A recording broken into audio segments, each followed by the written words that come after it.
So welcome back. We'll continue discussing the symptoms associated with E. coli. So the symptoms associated with E. coli are as the following. First is the most dangerous type of symptoms, the hemolytic uremic syndrome, abbreviated as HUS, and is typically associated with a particular strain of E. coli, which is the O157H7. And other symptoms are like the severe abdominal cramps, bloody diarrheas. Sometimes you may not have bloody diarrheas, fever. Acute renal failure usually happens in children under age of 5 and elderly, which is the condition, what we call the hemolytic uremic syndrome. So the first one that we already mentioned. And the incubation time for E. coli is usually 3 to 8 days, and the duration of the food poisoning is 1 to 3 days. So you can usually recover after 3 days.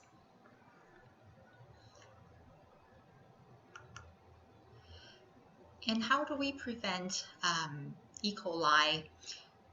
Are very simple. First of all, maintain proper hygiene, like we mentioned before.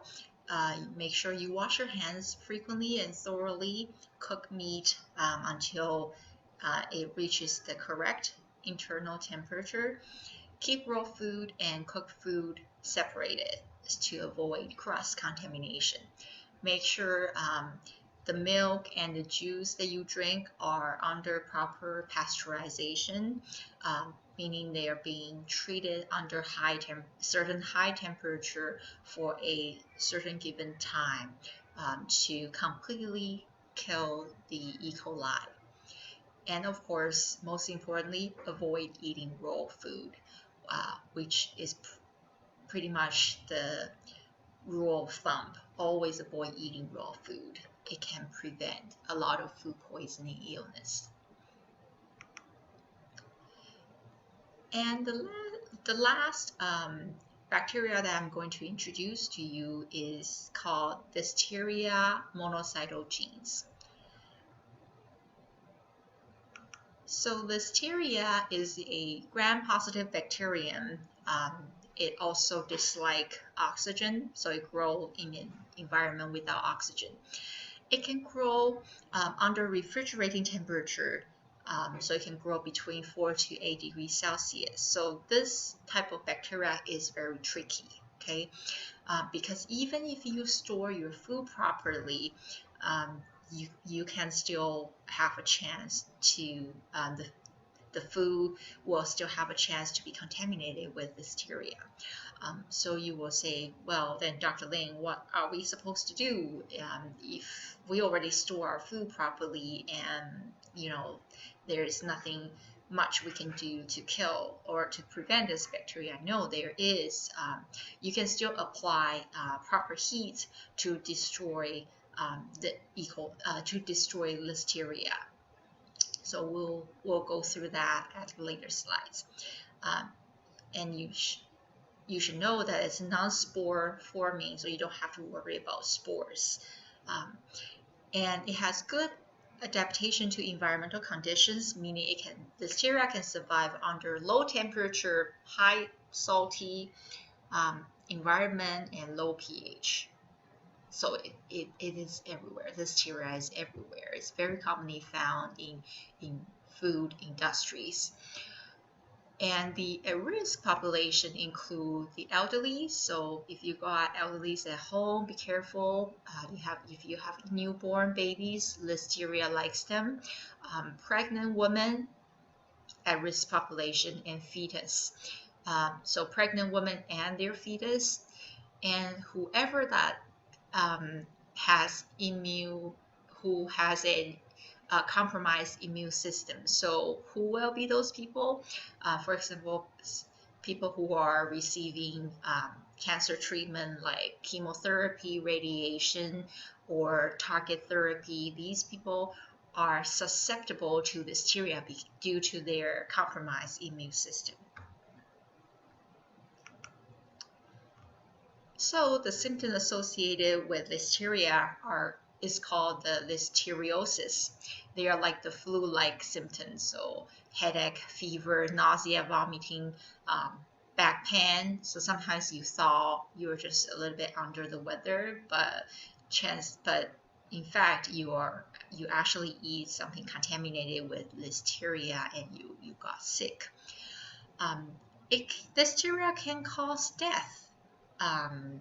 It has a 25 to 30% mortality, so this is serious. The incubation time for Listeria is around 3 to 70 days, but average time is 21 days. So what are the food that can be easily contaminated by Listeria? First of all, processed meat products. For example, if you like to eat hot dogs, ham, sausages, and deli meat, these are all considered processed meat. Okay, so be careful. They can be contaminated with Listeria. If you drink raw milk from the farm, chances are because it hasn't gone through pasteurization, Listeria can grow in the milk. Unpasteurized dairy food, so meaning yogurt, dairy food includes yogurt, cheese, anything that's unpasteurized, you shouldn't touch them. Soft cheese is another good source of Listeria bacteria. Salads is another one because we usually don't cook salads. Okay, and then it can become contaminated through water. Smoked fish and shellfish. So for example, if you like your smoked salmon, be careful. If it's not properly handled and stored, it can be contaminated with Listeria. And smoked shellfish is another source of Listeria. Prevention. So how do we prevent this almost can be found everywhere type of bacteria? Listeria monocytogenes can grow under refrigerated temperature. So you want to make sure your food is well cooked. If you're eating beef, pork, chicken, it should be thoroughly cooked, and make sure you have your thermometer to check the internal temperature. Avoid unpasteurizing milk and dairy products. Use ready-to-eat food quickly. So if ready-to-eat food, I'll give you some example. For example, salads is a ready-to-eat food. If you eat cheese, that's ready-to-eat food. If you eat anything from the cafeteria or from fast food restaurants, these you should consume them right away and throw the leftovers if you cannot properly store them. Use different utensils for raw and cooked food to avoid cross-contamination. So like I said earlier during my presentation, you want to have different cutting boards and make sure you use different cutting boards for different purposes. If you are cutting the fresh vegetables, make sure you don't put ground beef on that cutting board to avoid cross-contamination. So only use one cutting board for one purpose. Is the best way to avoid cross-contamination. Okay, so that's pretty much all you need to know about the commonly foodborne illness bacteria. And now we're going to shift our gear a little bit to talk about what do you do when you got your food. Say for example, if you just visit the superstore, the grocery store, you got handful of food for example, your vegetables, your meat, your rice, your cookies, and all the other consumables. How do you store them in your fridge properly? So from receiving to storing food is our next topic. So of course there are always requirements. Just like when we go to school, there are requirements. When you buy your food and you are going to store them away, there are certain requirements. First of all, what do we consider as a good receiving is that food is delivered from a known supplier. So you're in good relationship with this supplier. You know this person always supply fresh food, and or food that is clean, properly stored. The packaging is complete, it's not broken. So these are signs of good supplier. Okay, and the food is protected from contamination. For example, the food is properly labeled and packaged, so the package is not damaged or broken. And when you receive the food, it's at safe temperature. So for example, frozen food is delivered frozen hard. It's not, the package doesn't have like dripping water, or it's half frozen, half defrozen, or it's not frozen. These are all incorrect. And if it's frozen food, it's supposed to be, frozen hard, like a stone hard. And next, you want to check to see if the chilled food is delivered at 5 degrees Celsius or colder. So you want to make sure the cold in that food. Next, you want to check if your hot food items remains hot. So we want to make sure the temperature remains at 60 degrees Celsius or hotter. Okay, hotter is better, but never under 60 degrees Celsius for hot food. And next, you want to check the use by date, which is known as the best before date or expiration date. Make sure the date has not passed. It is very important. Sometimes this is a little detail that we overlooked. So make sure your food hasn't expired yet. So check the expiry date. And after you receive the food and you from the good suppliers, next is the preparation, the food preparation part. So how do we prepare our food so it is safe and delicious? So let's learn about the steps to ensure food safety. So 4 steps to safe food preparation, and they're very simple 4 steps. They are: make sure your food is clean, separate the raw food from the ready to eat food, or from the fruits and vegetable. You cook. 3rd step is cooking, so make sure you apply heat and the food is cooked to the right temperature.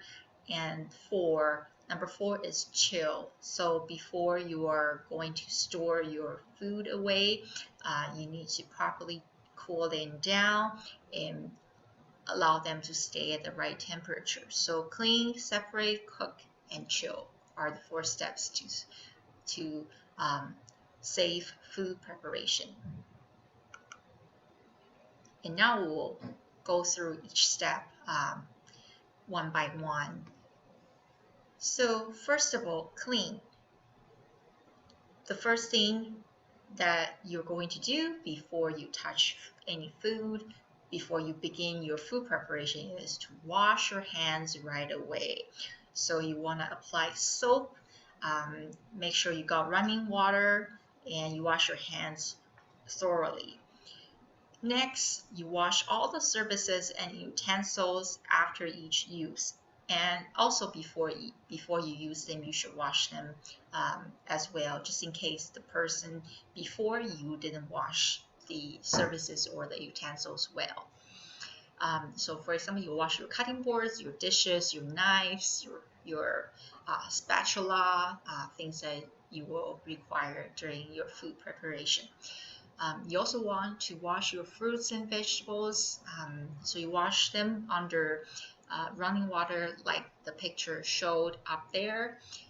Rinse fruits and vegetables under running water. It's very important to wash away the chemicals or the soy, the dirt found on the fruits and vegetables. And sometimes it's good to apply a little bit of pressure on the fruits and vegetable. For example, if you're washing a bell peppers, it's good to have a little bit friction motion to make sure you clean the skin of the bell pepper well. So this is the basics for hand washing. Later we'll also watch a video for that's created by WHO. So the basics for hand washing are the following. So first of all, you want to wet hands with warm water and apply hand soap. Always use the soap. If unfortunately in your cooking facility there's no soap, at least wash your hands with clean water. Okay, and the type of hand soap we should be using are the antibacterial soap. So very important, antibacterial. You scrub your hands for at least 10 to 15 seconds while cleaning under fingernails and between the fingers. So between the fingers and your fingernails, and you rinse thoroughly under warm running water. Don't dry your hands on your shirt. That's very important, because sometimes what we see in the kitchen facility is the staff will wash their hands thoroughly, and then next thing they do is this. They just dry their hands on their shirt or on their pants, and then they move on to prepare food. That's wrong, because your shirt can have germs on them. Your pants are not clean. So never wipe your hands on your shirt or on the pants. Always dry them with single use paper towel or warm air hand dryer. And next, use the paper towel to turn off the water faucet and to open the bathroom door while returning to work. Many people fail their hand washing because once when they dry their hands, they forgot and they go on use the same hand to turn off the water faucet. That way you contaminate your hand again. Or they use their hands to grab the hand door, and that way they contaminated their hand again. So they actually have to go back and wash again. So don't do that. Make sure you, after you wash your hands, you're not supposed to touch anything until you return to your workstation. So next we will watch a small video on hand washing, which should last about a minute or so. This video is created by the WHO to teach you how to properly wash your hands and make your hand washing count.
So now that was the hand washing video, and I hope you all get a chance to practice proper hand washing at home. So the entire hand washing process should last for at least 40 seconds to almost a minute.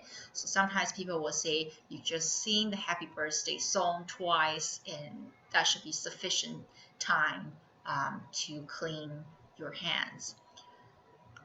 And we'll continue with the food preparation. The second step of the food preparation, separate.